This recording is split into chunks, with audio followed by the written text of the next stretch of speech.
All right, so we're going to look at Module 5, better known as 4 Alpha. What room will we be in tomorrow? Good question. I think it's 152 where you guys are testing at. Have they changed that? No, it's across from 155.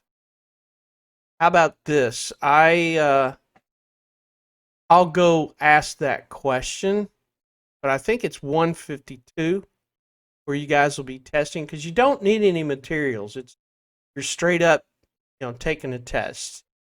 So I asked that question and I will post it in here before tomorrow morning.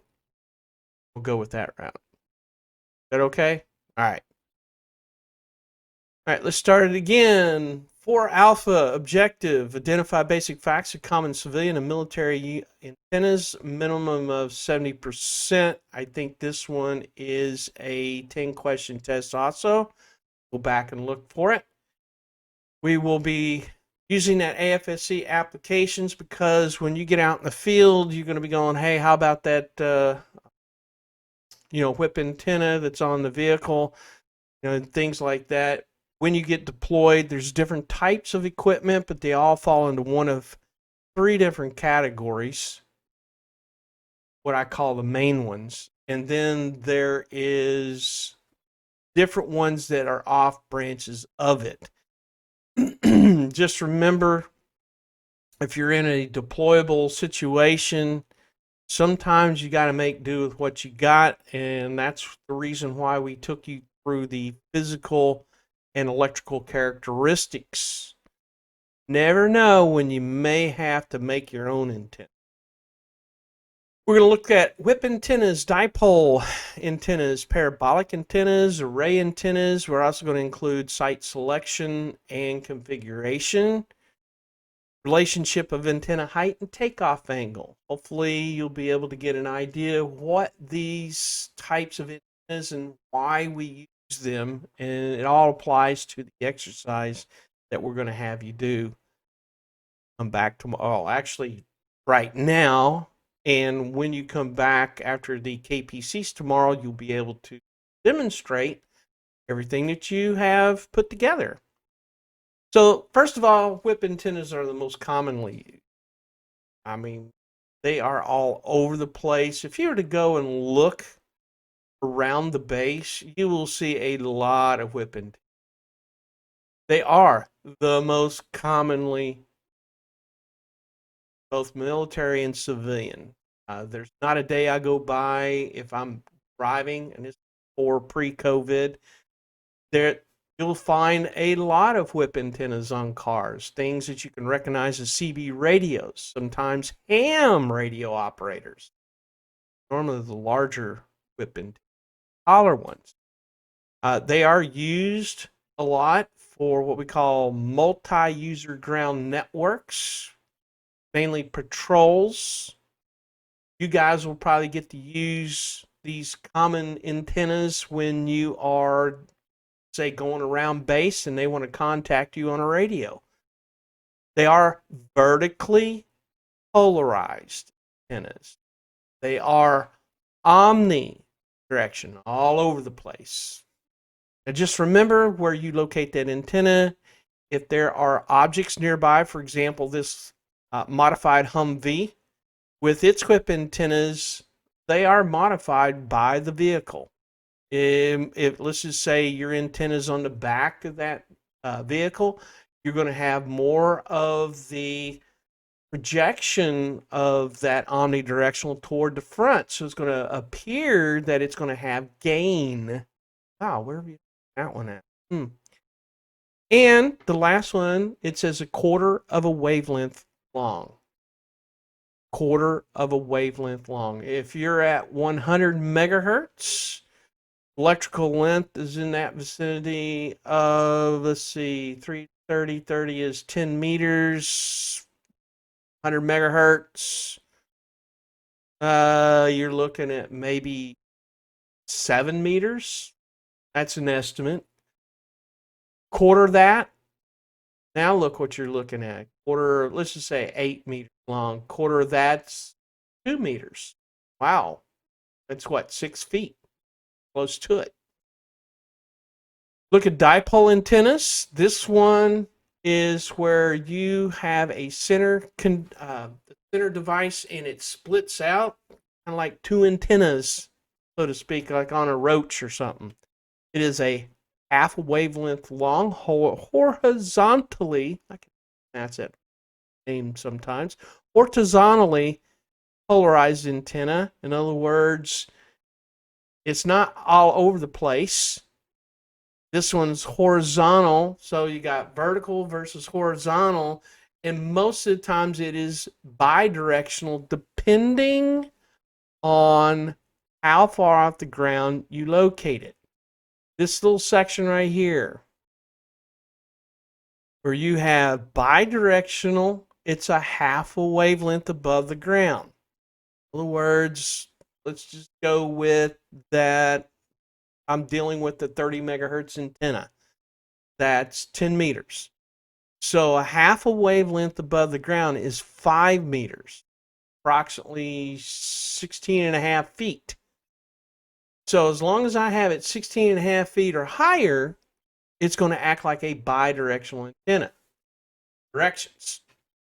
If you lower the antenna, it's going to be omnidirectional. The reason is because of the way the ground reacts with the waveform. It's going to act like a mirror. So therefore, it gives it more of an omnidirectional approach to it. And that's when you lower it to a quarter of a wavelength. So if I told you that at 30 megahertz it's 10 meters, that's a full wavelength. A half a wavelength is 5 meters. A quarter of a wavelength is 2.5. In other words, that's pretty doggone close to the ground. It's, 6 feet? That's my height. When we look at other bidirectional antennas, you can see that this diagram I posted, it is divided right here.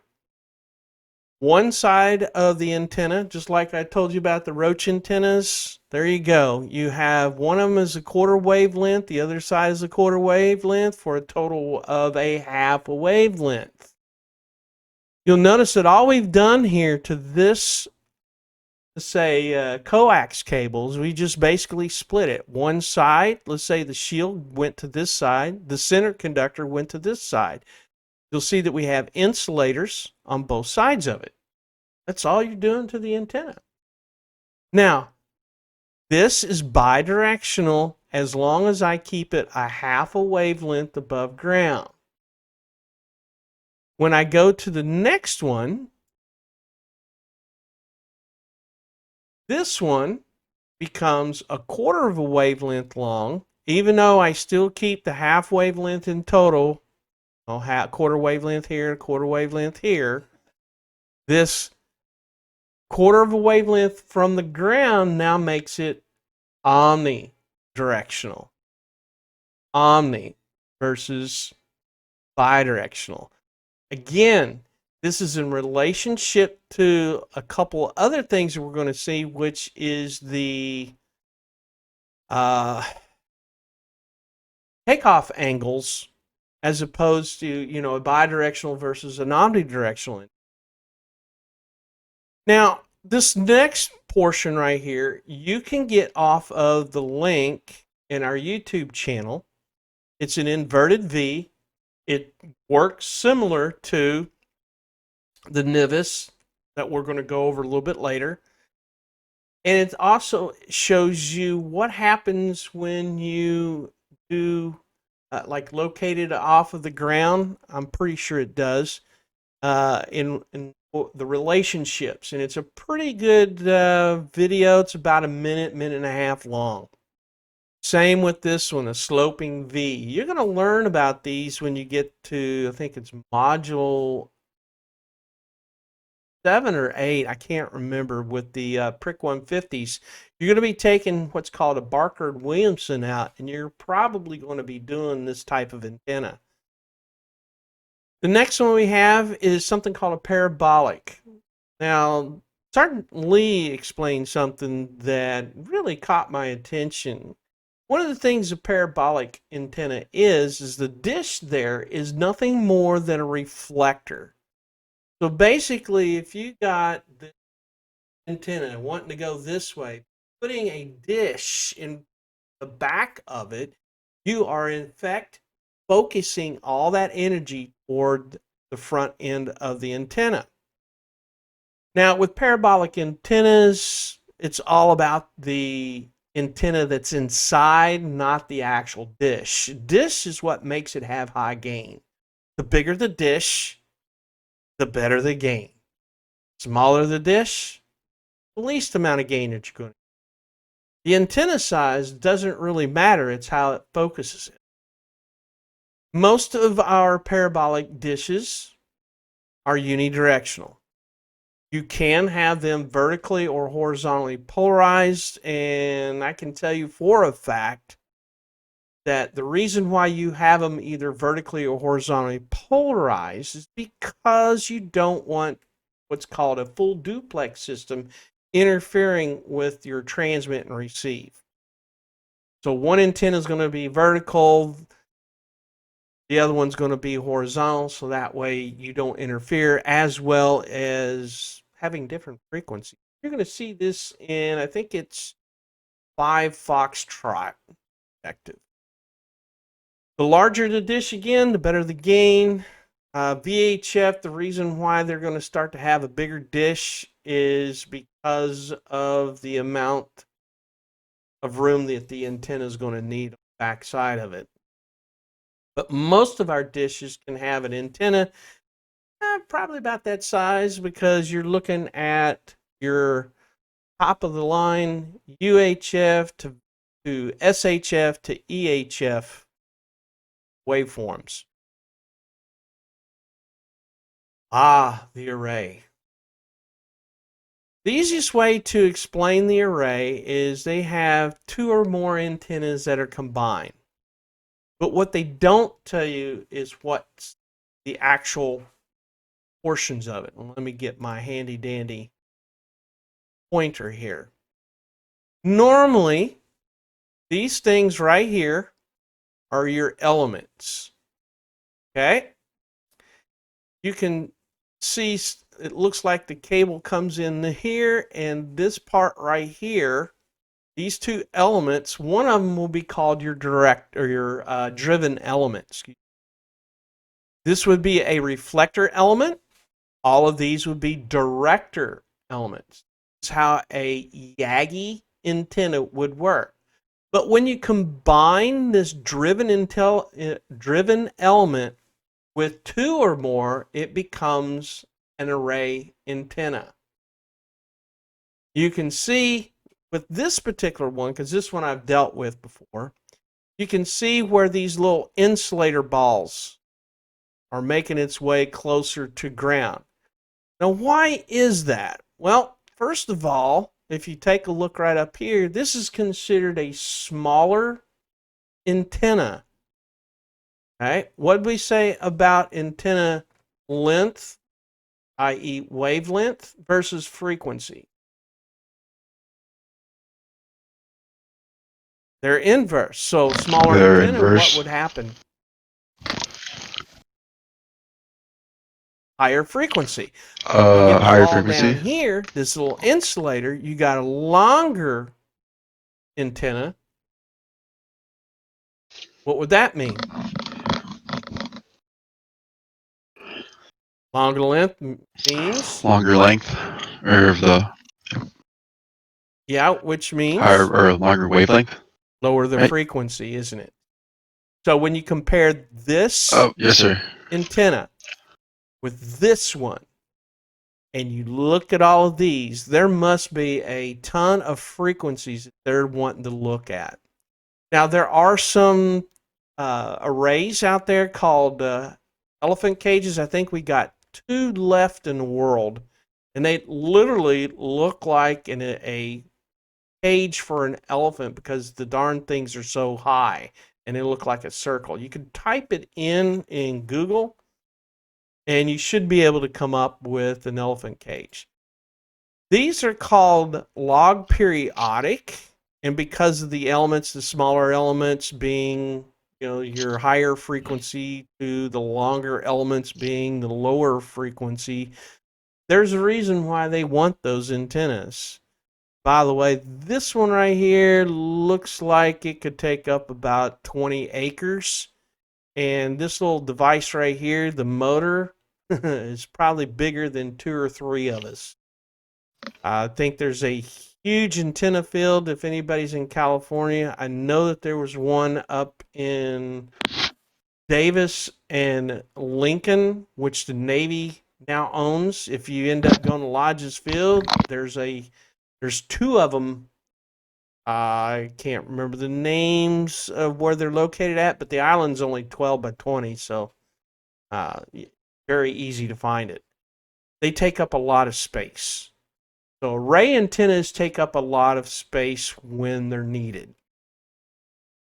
So this is all coming down to the relationship of site selection and configuration.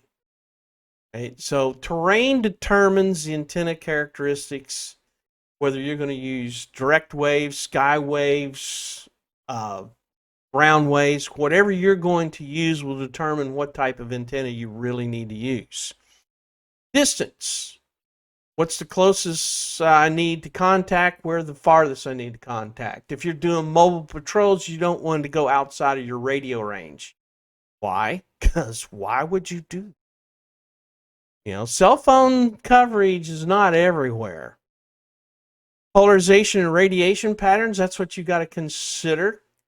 That's where the terrain comes into play. Where are you going to be? Like in a jungle? Are you going to be in the sands? All this affects your RF. Is it going to be tactical or is it going to be a fixed location? In other words, are you deploying and you could theoretically have to get up and leave? Or is this going to be in a fixed location with the slight chance of maybe being shot at? And there's places around the world where you have the best of both situations, if you want to call it the best. We have physical environmental factors that we look at too. When we're lining up, let's just say an array antenna, we want it to have, rolling hills and possibly flat. Why? Because an array antenna is wanting to collect as much radiation as possible and radiate it too. So you really need to have some space for an array antenna. Whereas if you're looking to put up a parabolic, that's a unidirectional antenna. So the only thing you need to be worried about is where the antenna is I need to reach. Is it in the sky or is it being just right over that hill or mountain? Do I need to locate it on a mountain? Can I put it in a valley? What is the criteria for it? The whole idea behind this is, what is the ground like? For example, if you're in a desert, oh my gosh, trying to get a good ground is ridiculous. So you got to drive that grounding rod in pretty far or have what's called a grounding grid. Nearby EM interference, we talked about mutual interference. We've related some of it with just low voltage items such as a fan. You can get problems from power lines. Now, power lines are one of those safety things that really got to be cautious of. Now, let me explain a little bit about where you might have to set up near an electric line. First thing, everybody that I know of that isn't very well, hasn't looked around and observed, is everybody thinks that there's a plug next to that, telephone pole with all the power on it. No, it doesn't work that way. But I want you guys to think about observing things. Remember when you came in on I-110, came in through I-110, or if you've ever gone to the local Walmart up in the promenade area, you'll notice that off to the right or left, depending on when you cross that bridge, there's a huge power line monster what I call them, that you will see going north. Or if you're going the other way, south. And underneath those, if you hadn't really noticed, there's clearings next to them, all underneath of them. So normally with these power lines, you like to have everything figured out because you never can tell when they may need to service one of those or when the power line goes down. It's always a bad thing. So most of the areas that I have seen where they have power lines like that, they will clear cut underneath of it. What a great place to set up an antenna. But just remember, the idea behind setting up antennas is to have clearance above it. Now, one of the safety features is always add the mast height for 50 feet. Realistically, that is a general statement. What we like to do is we look at the mast height and double it. That's the easiest way to do it. But by adding 50 feet, we add that general clearance to it. So safely double the mast height. If you're dealing with what we call the blue sky or the CTM 50, they're approximately 50 feet when the antenna is put on it. So that's a big concern. Never try to set up near power lines unless you absolutely have to. All right, satellite antennas, big time, you cannot get anything in the way. Whereas an omnidirectional whip antenna, a bidirectional dipole will work in some instances where you're going to be able to get a little bit of clearance. You might have some woods around it and that, but hey, you know, it is what it is, and you can do some type of maneuvering around it. These are all factors in when you think about deploying your antenna. So what is the relationship of height and takeoff angle? Well, we've shown you earlier what happens to a dipole antenna when you have it a half a wavelength above the ground and when you lower it a quarter of a wavelength. So everything is influenced by the terrain, the ground conditions, and so forth and so on. Obviously, if you're in a rainforest, your grounding conditions are going to be pretty good, but have that type of forest, your RF suffers because of the moisture around it. You would literally have to get above the canopy in that case. So here are some examples of some common takeoff angles. The higher up that you go, I'll try to refrain from what I just said there. The higher up that you want to be, the more confines of your skyways or your local area. The lower the takeoff angle, so the higher the takeoff angle, the shorter the distance. Lower the takeoff angle, in other words, I'm lowering it just to get over top of those trees and that. That's a lower takeoff angle. You're going to go farther. So if you're pointing that to where you're not going to go very far versus how far do I need to go? Again, it goes back to how close I need to get it, how far away I need to get it. So we took a basic Nimbus. Nimbus is what we call a near vertical incident skywave antenna. Normally it's two inverted V's on top of each. Now with the first one here, I've shown you that the higher takeoff angle means the shorter the distance. This is a pretty high takeoff angle. This is horizontally polarized and is bidirectional. Whereas the closer you get to ground, it's more vertically polarized and omnidirectional. So Nimbus antenna is one of those antenna that's pretty good about what it does. And if you take a look at the military Nimbus, it'll tell you about 300 miles, but there's some tricks to it. When you increase the height, now this is a picture from the Nimbus out of the old Army TO, shows is about 200 to 300 miles. But when you increase the height of the mast, you now lower the takeoff angle and you can go farther. Now, your vertically polarized omnidirectional antenna is going to suffer a little bit because of where you're pointing the antenna, so to speak. So the higher the mast, the lower the takeoff angle, the farther you're going to go.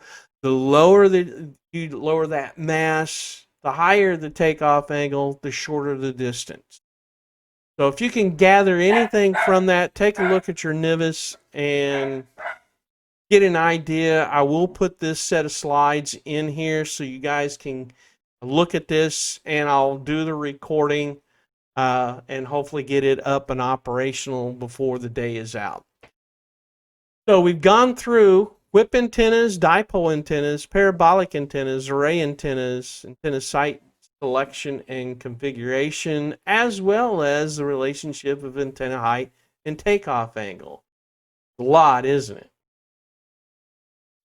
So with our exercise today, which will take up most of the day, at 3 o'clock I will do SIA. So for those that want to stick around afterwards, at the 3 o'clock time frame, we'll not only go through the people that need to retest, but I will recover the information available. It'll be quick because I only have 45 minutes to do this. So again, we're doing the whip, dipole, parabolic, array. We're looking at antenna site selection, configuration, and relationship of antenna height and takeoff. So you're going to have to do some thinking here. I also have a slideshow that you can utilize in order to use. I think there's 7 of these scenarios. So we've downplayed it to the 4 antennas, which is whip, dipole, array, or parabolic. You can use clip art, whatever picture that you deem necessary. You're going to put it in the picture to show where your site selection would be, and in these particular scenarios. But you're going to have to explain why you put it there based off the information of that whip, dipole, array, or parabolic. The idea behind this is we are putting you in charge of going out and checking the site and saying, okay, what antennas do I need to use here? Or can I use in this area? Leave frequencies out of it. Just go with the basics of whip, dipole, array, and parabolic. You know, obviously you can't put an array in an area where there's a jungle. That's pretty obvious.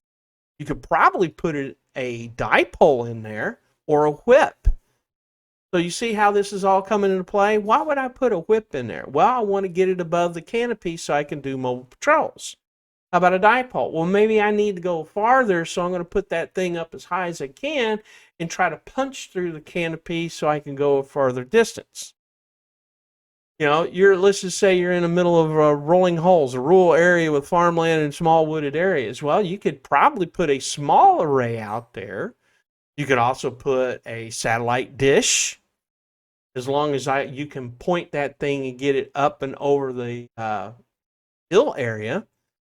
You can also do dipoles and whips out there. Why? Because now you're unimpeded as far as your takeoff angles. So those are some ideas that you can use with any of the 7 scenarios. Make sure that you have some small explanation with each one of them as to why you put them there and the effects of that satellite, or the takeoff angles and things like that. Is everybody clear on that?